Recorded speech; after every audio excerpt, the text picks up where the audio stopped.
সালামু আলাইকুম। গেল ৫ই আগস্টের পর বাংলাদেশের জনগণ সত্যি সত্যি কিন্তু একটু স্বপ্ন দেখছিল যে রাষ্ট্রটার পরিবর্তন হবে, রাজনীতিবিদদের পরিবর্তন হবে, সিস্টেমের পরিবর্তন হবে।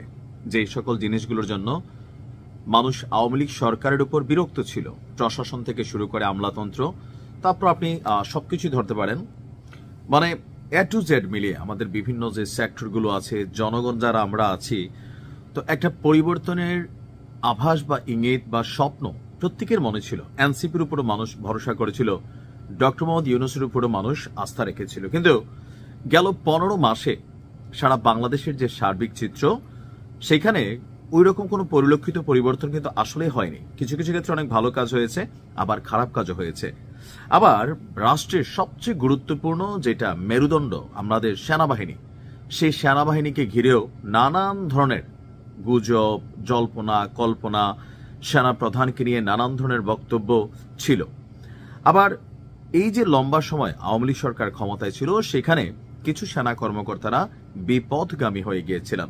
তাদের বিরুদ্ধেও এই মুহূর্তে ট্রাইব্যুনাল বিচারে চলমান আছে। গতকালকে আমাদের সেনাপ্রধান তিনি যে বক্তব্য দিয়েছেন, একটা নিখাত সত্যি কথা বলে দিচ্ছেন। আর ওনার এই বক্তব্যকে ঘিরে পজিটিভ নেগেটিভ নানান বক্তব্য আসছে। তিনি আসলে কথাটা কি বলছেন আপনি যদি দেখেন, প্রথম সারি গণমাধ্যমগুলোতে তার এই নিখাত সত্য কথাটা, যেটা খুবই আইকনিক ওয়ার্ডগুলো যেটা ছিল, কারো কারো মাঝে নৈতিকতার অভাবের কারণে আমরা খুব একটা ভালো কাজ করতে পারি না। তিনি আসলে কি বোঝালেন? আমার কাছে এটার সার্বজনীন অনেকগুলো ব্যাখ্যা তৈরি হয়।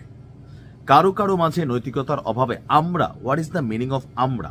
এই আমরা কি শুধু সেনাবাহিনী, নাকি এই আমরা বাংলাদেশের জনগণ, নাকি এই আমরা রাজনীতিবিদ, নাকি বাংলাদেশ নামক ভূখণ্ডের ভিতরে যারাই আমরা যে যে দায়িত্বে আছি সেই আমরা? যে কোনো সময় দেখবেন একটা ভালো উদ্যোগ গ্রহণ করা হয়, কিন্তু বেশিরভাগ সময় সে উদ্যোগটা আসার আলো দেখে না, বা উদ্যোগটা থেমে যায়। কারণ কি, এখানে যে পথ চলাটা শুরু হয় ১০ জন মানুষের ১০টা কি বলা হয় যে স্বপ্ন, ড্রিম বা পরিবর্তনের ইঙ্গিত, অনেক কিছু এখানে শুরু হয়। কিন্তু চলতে চলতে গিয়ে সেখানে মাখন আসে, ঘি আসে, সেই রাস্তায় কাটা আসে, টাকা আসে, হুমকি আসে, গুজব আসে। এই সকল কিছু মিলিয়ে দেখা গেছে যে দিন শেষে যে ডেস্টিনিটা আমরা চাই, সেই ডেস্টিনিতে পৌঁছাইতে পারি না। একসাথে থাকা ১০ জনের মধ্যে ২ জন লোভে পড়ে যায়, প্রলোভনে পড়ে যায়। ১০ জনের মধ্যে ২ জন ক্ষমতার দিকে ধাবিত হয়ে যায়, ন্যায় অন্যায়ের পার্থক্য করে না। ১০ জনের মধ্যে ২ জন মানে কি বলা যায়, ক্ষমতার খুব কাছাকাছি চলে যেতে চায়, কেউ চাটুকারিতায় ব্যস্ত হয়ে যায়।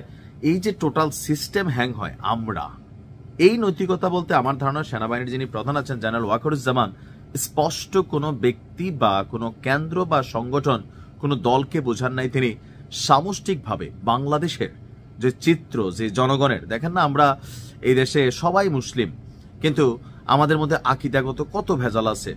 সবাই আমরা দেশের কল্যাণে রাজনীতি করি, কিন্তু ক্ষমতায় থাকতে গেলে জুলুম, নির্যাতন, কিভাবে প্রতিপক্ষের মুখ দমন করা যায়, আবার ক্ষমতা থেকে সরে গেলে কিভাবে রাষ্ট্রকে স্থিতিশীল করা যায়, বিদেশিদের কাছে গিয়ে ধর্ণা দেওয়া যায়। টোটাল এই যে আমরা, মূলধারাটা কোনটা? আমাদের মধ্যে নৈতিক জিনিসটা কাজ করে না, যে দিন শেষে এটা একটা বাংলাদেশ, এই রাষ্ট্রটা আমাদের সবার, এখানে পরিবর্তন হওয়া উচিত। আর সবাই কি পরিবর্তন আসলেই চায় না? এই যে আমাদের মধ্যে যাদের কথা তিনি মিন করছেন, কারণ সবকিছু ভালো ভালো চললে তো এই দেশে বহুত লোক বেকার হয়ে যাবে, এদেশে বহুত লোকের ভাত থাকবে না, হারাম পয়সা ইনকাম বন্ধ হয়ে গেলে অনেকেই রাজনীতি ছেড়ে দিবে। আপনি বাপ্তি দিয়ে বিচারা রাজনৈতিক ক্যান্ডিডেট পাবেন না।